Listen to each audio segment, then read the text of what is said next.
ఇక్కడ ఉన్న ఎవరికన్నా దేవుడికి నేను కావాలి, నేను ఎరిగి ఉన్నాను అన్న విశ్వాసం ఉన్నవారు ఉంటే చేతులు ఎత్తుతారా? Almost everybody. అయితే next question, get ready to answer. మరి ఎంతమంది నిజంగా దేవుడికి నువ్వు కావాలని మీరు ఎరిగి ఉన్నారు, దేవునికి మిమ్మల్ని మీరు సమర్పించుకుని దేవుని కొరకు మీరు బ్రతుకుతున్నారు? చేతులు ఎత్తుతారా? చూసి 50% కన్నా ఇంకా తక్కువ. దేవుడు ఒక వ్యక్తిని వాడుకోవాలి అనేటప్పుడు చూస్తే దేవుని పిలుపుని వినేవారు కావాలంటే. దేవుడు పనికిలో వాడుకుంటాడు కదా, అంతే నన్ను వాడించుకుంటాడా? అట్లా వాడుకోలేడు. దేవుడు మొదట పిలుపునిస్తాడంట. ఆ పిలుపుని విని పిలుపుని అంగీకరించి దేవుని దగ్గరకు వచ్చేవారు కావాలి. ఇన్ఫ్యాక్ట్ సమయలు గురించి చూసినప్పుడు సమయలు పిలుస్తూ ఉంటే దేవుడు ఆయన ఎక్కడ పోతున్నాడు? ఏలీ దగ్గరికి పోతున్నాడు, యాజకుడి దగ్గరికి పోతున్నాడు. ప్రధాన యాజకుడి దగ్గరికి వెళ్ళి, అయ్యా పిలిచావా? ఆయన చెప్తున్నాడు, దేవుడు నేను పిలుస్తున్నాడు. ఈసారి పిలిస్తే దేవుడు పిలిచాడు చెప్పడు, కానీ ఆయన గుర్తెరిగాడంట దేవుడు పిలుస్తున్నాడని. ఈసారి పిలుపు వస్తే ఆలకిస్తున్నాడు. ప్రభా చిత్తగించు, నీ దాసుడు ఆలకించున్నాడు. ఆ మాట ఇచ్చినప్పుడు దేవుడు మాట్లాడుతామని చూస్తున్నాం. See the sense of calling. దేవుడు మొదట పిలిచాడు, ఎత్తింది మాట్లాడలే. పిలుపుకి నువ్వు వినేవారు కావాలి. దేవుడు మిమ్మల్ని పిలుస్తున్నాడు అన్నప్పుడు ప్రాక్టికల్గా చెప్పాలంటే నా జీవితంలో నేను గ్రహించుకుంటాం, you will know deep down inside. నువ్వు ఏది చేసినా, ఎంత సాధించినా, ఎంత హెచ్చించబడినా, ఏది జరిగిన జీవితంలో నీలో ఒక పిలుపు ఉంటుంది. You are not satisfied. లేదు I'm called for something more. నా జీవితంలో దీనికి మించి ఏదో ఉంది, నేను చేయవలసింది ఏదో ఉంది. నేను ఇది కాదు నాకు తృప్తినిచ్చేది. మీ జీవితంలో ఎప్పుడన్నా ఆశపడి ఇవన్నీ చేసి సాటిస్ఫాక్షన్ లేక ఈ కాదరా అన్న లెవెల్కి వెళ్ళారా? ఆశపడిన అన్ని గొప్పవన్నీ సంపాదించుకుని అందరికీ డ్రీమ్ అవ్వచ్చు, కానీ నీకు డ్రీమ్ కాదు. You could have a dream job, you can have a dream wife, dream husband, dream of everything, but not really. No, I need something more. ఇది కాదు నేను చేయాల్సింది, ఇది కాదు నేను కోరింది, ఇది కాదు దీనికి మించి ఏదో ఉందంటే there is a calling that is following. నేను సంతృప్తి లేని జీవితాల గురించి మాట్లాడతలే. I'm talking about recognising the call of God. If you are not desperate, you will never hear the call of God. Desperation to grow, desperation, calling something that is there, the other side that is calling me. దేవుని పిలుపును వినాలంట. దేవుని వాక్యం చూసినప్పుడు కీర్తన 78:70 చూసినప్పుడు God shows David. దాని తర్వాత దేవుని పిలుపుకి దేవుడు సమర్పించుకుంటాం. బైబిల్ చూసినప్పుడు 1 పేతురు 2:9 చూస్తే చీకట్లో ఉన్న వారిని ఆశ్చర్యకరమైన వెలుగులోకి దేవుడు పిలుస్తున్నాడంట. God calls people. దేవుడు పిలుస్తున్నాడంట. ఆ పిలుపుని అంగీకరించిన వారే వెలుగులోకి వస్తారు, అందరు కాదు. దేవుడు ఎవరిని లాగడో పిలుపునిస్తాడంట. దేవుడు ఎవరిని తరమడో, దేవుడు ఎవరిని కట్టిపెట్టి ఈడ్చుకుని పోవడం, కాలింగ్ ఇస్తాడు. ఆ కాలింగ్కి లోబడి వస్తావా దేవుడు వాడుకుంటాడు. 2 తిమోతి 1:10 చదివినప్పుడు మనం చూస్తాం, he has saved us and called us to live a holy life. పిలుస్తున్నాడు, ఆయన రక్షించాడు, విమోచించాడు, కానీ పిలుపునిస్తున్నాడు. ఈరోజు ఇక్కడ రక్షించబడిన వారు ఉన్నాం, క్రీస్తుతో నిబంధన చేయబడిన వారు ఉన్నాం, కానీ అందరికీ దేవుడు పిలుపునిస్తున్నాడు అంట. ఫోర్స్ చేయట్లా, పిలుపునిస్తున్నాడు పరిశుద్ధమైన జీవితం జీవిస్తానికి. ఎంతమంది జీవితాలు నిజంగా పరిశుద్ధంగా ఉన్నాయి? దేవుని వాక్యం చూసినప్పుడు దేవుడు ఎలాంటి వారిని వాడుకుంటాడంటే a sense of character. Characterless పీపుల్ని దేవుడు వాడుకోడు. Any time people lose their character, God rejects, God leaves. God will give you opportunity to correct yourself, but if you don't change your character, he will leave you. Bible చూసినప్పుడు Samson చూడొచ్చు, తన character పాడవటం ప్రారంభించింది. దేవుడు అవకాశం ఇచ్చాడు, తరుణం ఇచ్చాడు, కానీ ఇంకా ఆయన మారనప్పుడు దేవుడు ఏం చేశాడు? బైబిల్లో రాయబడి ఉంటుంది, దేవుడు సంసోన్ని విడిచిపెట్టాడు అనేది సంసోను తెలుసుకోలేకపోయాడంట. దేవుడు విడిచిపెట్టేశాడంట. God left him. అంటే క్యారెక్టర్ లేని వాళ్ళని దేవుడు వాడుకోడు. దేవుడి ద్వారా వాడబడాలంటే క్యారెక్టర్ ఉండాలి. బైబిల్ చూసినప్పుడు మనలో క్యారెక్టర్ ఎలాగ వస్తుందంటే శ్రమలో నుండి వస్తుంది. ఈరోజు చాలామంది సఫరింగ్లో వెళ్తున్నారు. ఎంతమంది సఫరింగ్లో వెళ్తున్నారు? లైఫ్లో ఏదో ఒక రీతిగా సఫరింగ్లో వెళ్తున్నవారు. God is preparing your character, moulding you. Bible చూసినప్పుడు రోమిలికి రాసిన పత్రిక 5:3-5 వచనం చదివినప్పుడు చూడొచ్చండి. అంతేకాదు శ్రమ ఓర్పును, ఓర్పు పరీక్షను, పరీక్ష నిరీక్షణను కలుగజేయునని ఎరిగి శ్రమల యందును అతిశయపడుదుము. శ్రమలను బట్టి అతిశయపడతాం. ఎందుకంట శ్రమ ఓర్పును, ఓర్పు పరీక్షను, పరీక్ష నిరీక్షణను. ఆగండి, పరీక్ష అన్న మాట తెలుగులో పరీక్ష అని ఉంది, ఇంగ్లీష్లో ఏమంటుంది? పర్సివరెన్స్ ఏంటి ఆ మాట అక్కడ? క్యారెక్టర్.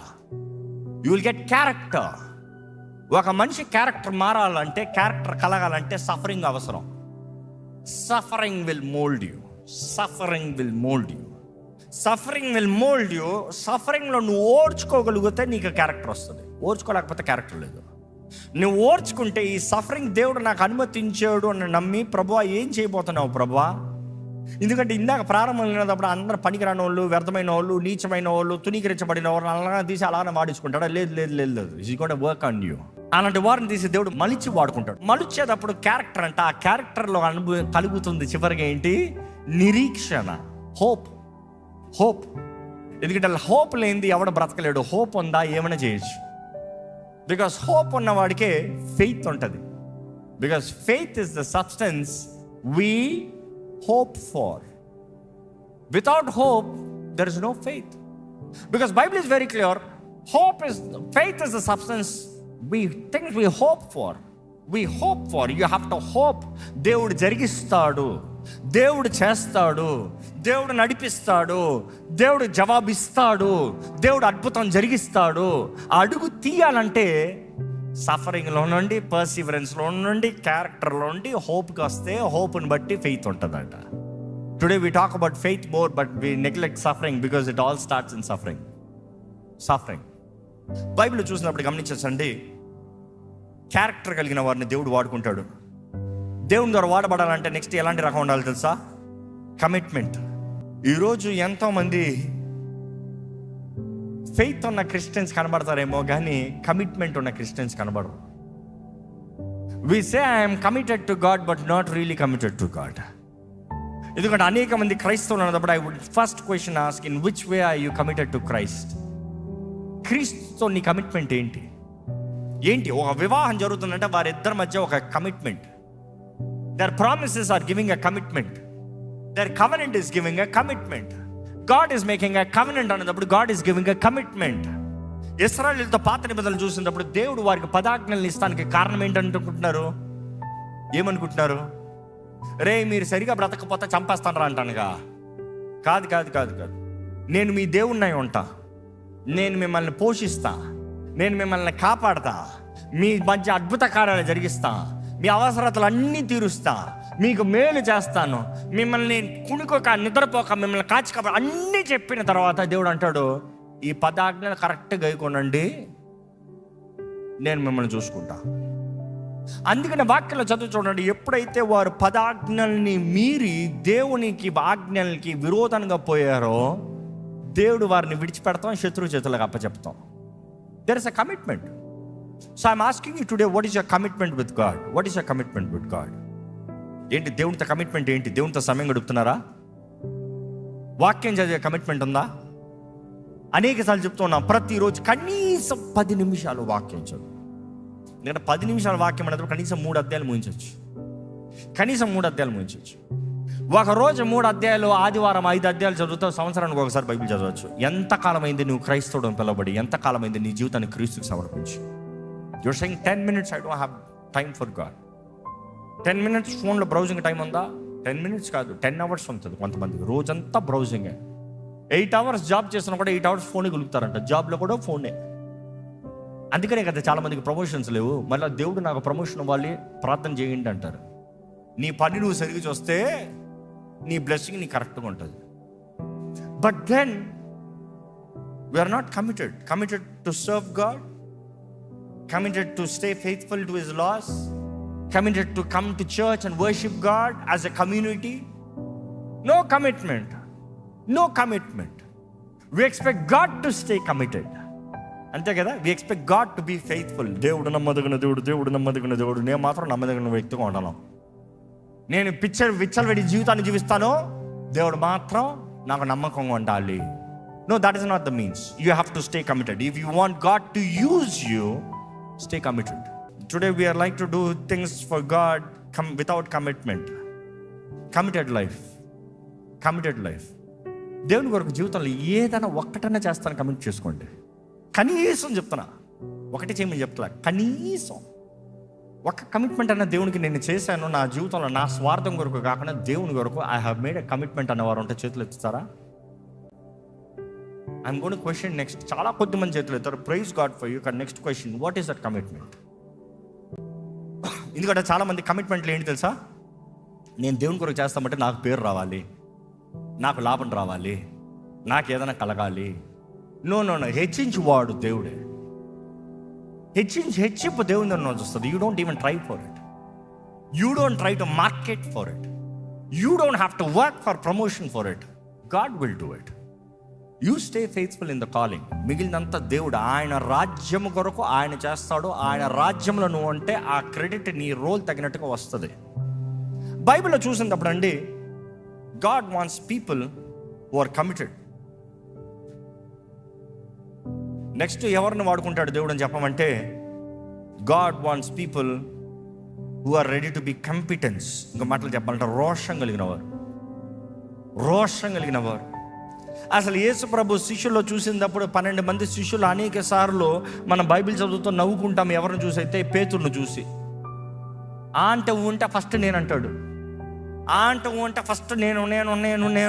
ఇన్ఫ్యాక్ట్ యేసు ప్రభు ఆ లాస్ట్ సఫర్ దగ్గర కూడా ఆయన మాట్లాడుతూ మీలో ఒకటి నన్ను అప్పచెప్పబోతున్నాను అన్నప్పుడు పేతురు డైలాగ్ ఏంటి? వీరందరూ నిన్ను అప్పచెప్పినా కూడా ఆయన అంటాడు, నువ్వు ముమ్మర్లో బొంకపోతున్నావు నన్ను ఎరగనను. ఆయన వీరందరూ నువ్వు ఎరగనని బొంకినా కూడా నేను మాత్రం బొంకను. ఆయనలో ఒక ఆశ ఉంది. ఆయన శక్తి ఉందా లేదా కాదు పాయింట్. ఆయనలో ఒక ఆశ ఉంది. దేవా వీరందరూ నేను విడిచిపెట్టను. కానీ కెపాసిటీగా ఆయనకి స్ట్రెంగ్త్ లేదు అక్కడ. కానీ హీ హ్యాడ్ అ ప్యాషన్. నేను అందరు వాడలో చూసి యేసు ప్రభు నీటి మీద నడుస్తూ ఉంటే బోతమని ఏడ్చారు. ఈయన ఒక్కడ మధ్య నువ్వైతే నేను కూడా. You see, you always that first. Yesu ప్రభుని అరెస్ట్ చేస్తానికి వస్తే కత్తి తీసి చూ నరికేశాడు. ఎవరది? పేతురే. He was the first to fight. రోషం కలిగిన వారు, సమ్మన్ హూ జెలస్. అందుకనే చూస్తాము పెంతెకోస్తు రోజున పరిశుద్ధాత్ముడు దిగి వచ్చినప్పుడు ఎవరది నిలబడి మాట్లాడింది? పేతురే. ఈరోజు దేవునికి రోషం కలిగిన వారు కావాలి. కమిట్మెంట్. నీకు ఆశ ఉంటే దేవుడు నింపుతాడంట. బైబిల్ పాత నిబంధనలు చూసినప్పుడు దావీదు గురించి చూడొచ్చు. పిరికోలు అందరు కూర్చుని ఉన్నారు సౌలుతో పాటు. ఎక్కడ కూర్చున్నాడు? టెంట్లో కూర్చుని ఉన్నాడు సౌలు. రాజు కదా, పోరాడచ్చుగా. పిరిగోడు. అందరు సైన్యం అంతా, ఇశ్రాయేలు సైన్యం అంతా భయంతో ఉనికిపోతున్నారంట. లైన్లో నిలబడతారంట. వారు వస్తే మాత్రం వీళ్ళు వెనక్కి వెళ్తారంట. పిరికోలు. కానీ ఒక యవనస్తుడు బాలుడు వచ్చాడు అక్కడ రోషంతో. ఎవడరా వీడు సున్నతి లేనివాడు? ఎవడి సున్నతి లేని ఫిలిస్తీయుడు నా జీవం కలిగిన దేవుని గురించి ఇలా మాట్లాడటానికి? It was not the age factor. It was not the armour factor. ఎందుకంటే రాజు అంటున్నాడు, టేక్ మై ఆర్మర్. కానీ దావీదు ఏమంటాడు తెలుసా? నో థ్యాంక్స్, నా చేతులు ఉన్నది నాకు చాలు. నేను కావాలంటే 5 రాళ్ళు నొన్నటి రాళ్ళు ఏరుకుంటా. ఒక రాయితో దేవుడు నా జయం ఇచ్చేయగలిగే దేవుడు. కానీ 5 ఏరుకుంటున్నా. I'm preparing. I'm ready to fight. Not 1 try, not 1 attempt. కర్ర తీసుకుని పోయాడంట. అక్కడ కత్తి ఈట డాలు పెట్టుకున్న వాడికి కర్ర తీసుకుని పోయాడంట. ఇన్ఫ్యాక్ట్ ఆయన అంటున్నాడు, ఏమంటున్నాడు చూడండి, నేను కుక్కలా కనబడుతున్నానా? ఏంటి కర్ర తీసుకుని వస్తున్నాను, నేను కుక్కలా కనబడుతున్నానా అంటే యాటిట్యూడ్ ఎలాగొచ్చి ఉంటుంది? అడుగుచున్నాడు. ఎవడన్నా కర్ర తీసుకుని వచ్చేవాడు ఎట్లా వస్తాడు? కుక్కని ఎప్పుడైనా కర్ర తీసుకుంటారు మీరు? కుక్క రియాక్షన్ ఎప్పుడైనా చూసారా? అల్లంటది ఇట్ట సైడ్కి కర్ర తీసుకు. ఈ యాటిట్యూడ్ అలా వస్తున్నాడంట కర్ర తీసుకుని కుక్కని తరుముతానికి. అంటే ఆ గొలియాత్కి అనిపించింది నేను కుక్కనా? చూసి. బట్ దెన్ డేవిడ్ ఏమంటున్నాడు తెలుసు? దావీదు ఏమంటున్నాడు? నేను జీవం కలిగిన యెహోవాని ధరించుకుని వస్తున్నాను. I'm coming with the name of God almighty. జీవం కలిగిన దేవుణ్ణి ధరించుకుని వస్తున్నాను. Jehovah Sabaoth. I'm coming, God almighty. He will give me victory. He will give me the crown, he will give me. అక్కడే చూస్తాం బైబిల్లో, గొర్రెల కాపరంగా ఉన్న దావీదుని కోరుకుని రాజుగా సింహాసనాన్ని ఎక్కించాడు. ఈరోజు మిమ్మల్ని అడుగుతున్నాను, do you have zeal for God? దేవుని వాటిని చూసినప్పుడు దేవునికి రోషం కలిగిన వారు కావాలంట. God wants people to be with competence. బైబిల్లో చూసినప్పుడు పౌలు అంటే, నా మటుకైతే బ్రతుకుట క్రీస్తే, చావు అయితే ఫారాన్ని చచ్చినా కూడా పర్వాలేదురా. Is a man of jealous.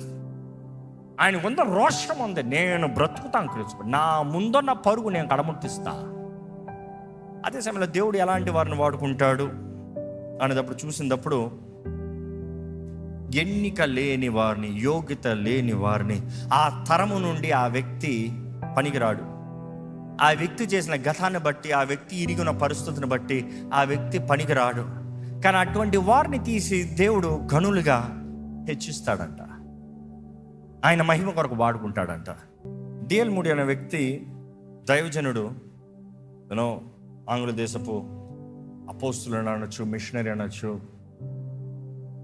ఆయన జీవితంలో దేవుడు అధికమైన రీతిగా వాడుకుంటానికి ఆయన జీవితంలో ఒక ఛాలెంజ్ తీసుకున్నాడు. ఛాలెంజ్ ఏంటన్నప్పుడు, హెన్రీ వెన్లీ అనే ఒక వ్యక్తి, ఒక బ్రిటిష్ ఆయన ఒక మాట స్టేట్మెంట్ ఇచ్చాడంట. That statement really shook him.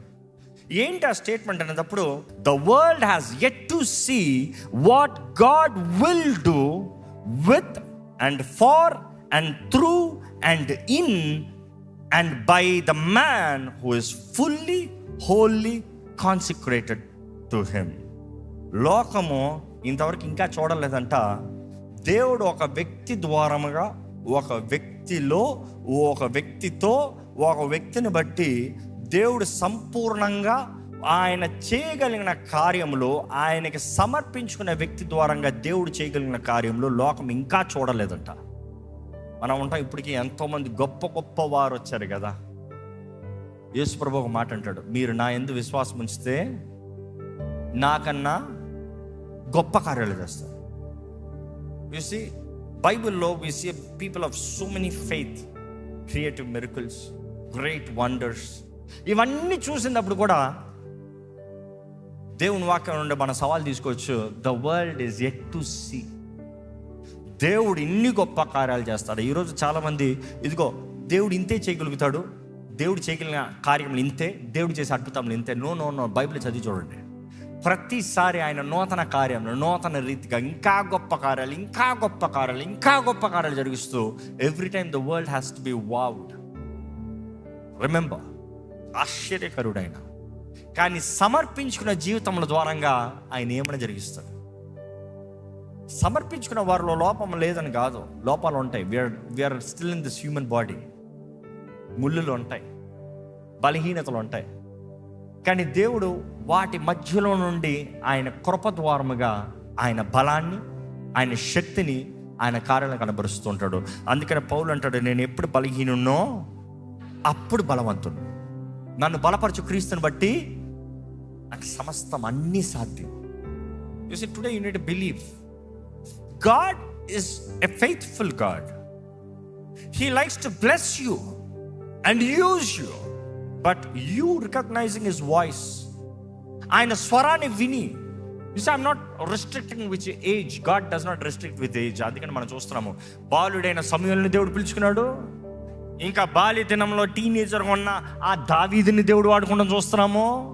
ఇంకా బైబిల్లో చూస్తాము, 70 సంవత్సరాలు మోషేని రా నాయకుడు అవుతుందా, పద నీ టైం ఇప్పుడు వచ్చింది, అపాయింట్మెంట్ ఇప్పుడు వచ్చిందిరా. You see, God has used. ఇంకా చూస్తే ఇంకా సంవత్సరాలు పెరిగిన వాళ్ళని కూడా దేవుడు వాడుకుంటూ చూస్తున్నాము. It is not a question. Your age is not the factor. You surrendering to God. మీరు అడగాలి, దేవా నా వయసు ఏంటి ప్రభా, నా జీవితం ఏంటి ప్రభా, నా జీవితం ద్వారా నీ చిత్తం జరగాలి, నన్ను వాడుకో ప్రభా. దేవుని ద్వారా వాడుకోబడతానికి మీకు అవకాశం ఉంటే దేవుడు నిశ్చయంగా వాడుకుంటాడండి. దయచేసి స్థలంలో ఉంచుదాము, ప్రార్థన చేద్దాము. మన జీవితం దూరంగా దేవునికి మహిమ వస్తుందా? మన జీవితాలను బట్టి ఏమైనా దేవుని రాజ్యానికి ఫలం ఉందా? మనల్ని దేవుడు కోరుకుంటున్నాడు, పిలుచుకుంటున్నాడని మనం గుర్తెరుగుతున్నామా? పనికిరాని వారిని, తునీకరింపబడిన వారిని, నీచమైన వారిని, బలహీనులని, చేతకాని వారిని దేవుడు కోరుకుని నిలబెట్టుకుని ఆయన నామ మహిమార్థమై దేవుడు ఘనమైన రీతిగా జీవితాలను మార్చి వాడుకుంటాడని నమ్ముతున్నామా? ఈరోజు ఏంటి మిమ్మల్ని దేవుని దగ్గర నుండి వెనక్కి వెళ్ళాలని చేసేది? ఏంటి అది? ఇంకా మీ జీవితంలో దేవుడు మిమ్మల్ని పిలుచుకున్నాడని ఎరిగి, దేవుని పిలుపుని ఎరిగి, ఎంతోమందికి ఎరగరు, మీరు ఎరిగి కూడా ఇంకా ఆలస్యం చేస్తాం ఏంటి? ఇదిగో దేవుని కొరకు బ్రతుకుతున్నానన్న మీ జీవితంలో రోషం ఉందా? మీ జీవితంలో ఆయన పిలుపుకి గ్రహింపు ఉందా? సరైన జీవితాన్ని కలిగి ఉన్నారా? Is your character right? మీ స్వభావం సరిగా ఉందా? దేవుని కొరకు తెగించేవారు ఉన్నారా? ఆయన చేతుల్లో మలచబడటానికి సమర్పించుకున్న వారు ఉన్నారా? మీ జీవితంలో మీ సమర్పణ లేకపోతే దేవుడు ఎవరిని వాడుకోలేడండి. సమర్పించుకున్న వారినే మలుస్తాడు, సమర్పించుకున్న వారినే వాడుకుంటాడు, సమర్పించుకున్న వారినే హెచ్చిస్తాడు.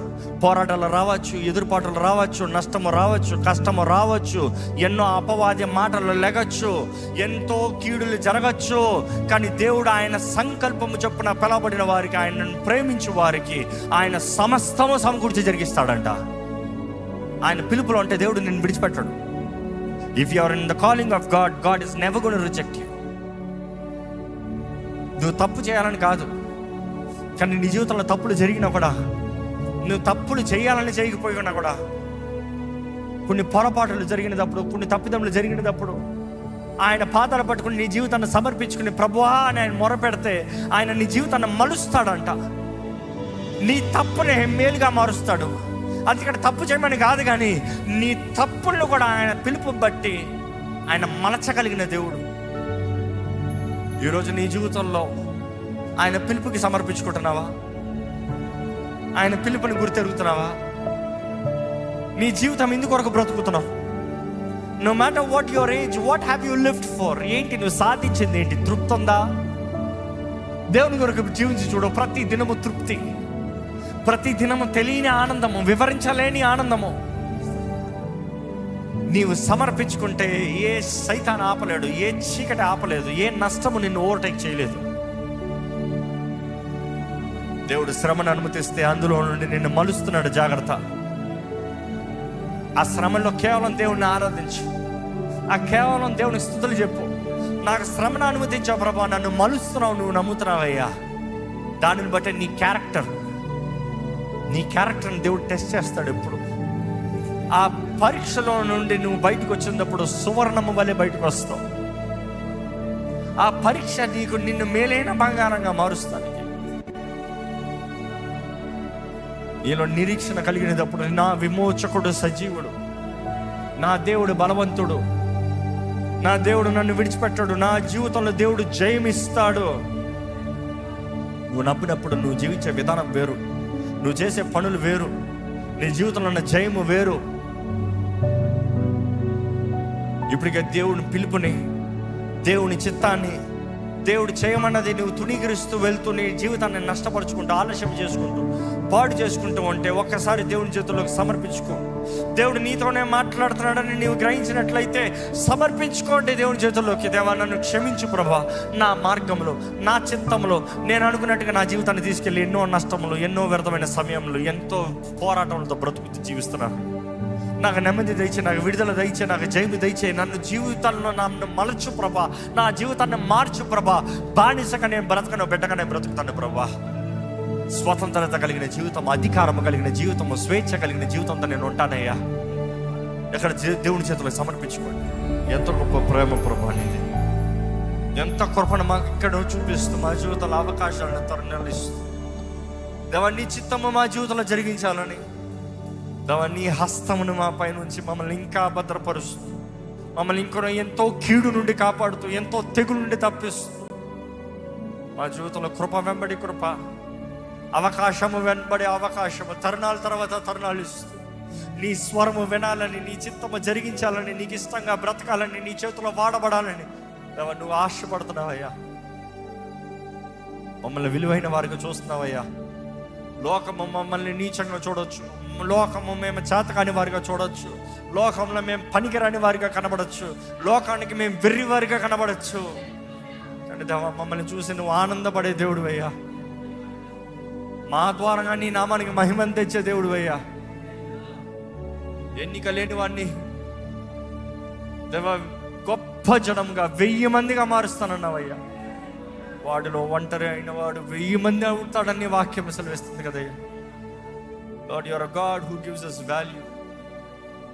మా పేరును గొప్ప చేసేది నువ్వే, మా జీవితానికి విలువనిచ్చేది నువ్వే. మా జీవితంలో ఏదైనా జరుగుతుందని నిన్ను బట్టేనయ్యా. దేవా నీ నామం నిమిత్తమై మమ్మల్ని స్థిరపరిచేయ్యా. నీ చిత్తములో నడిచే జీవితం మాకు దయచేయ్యా.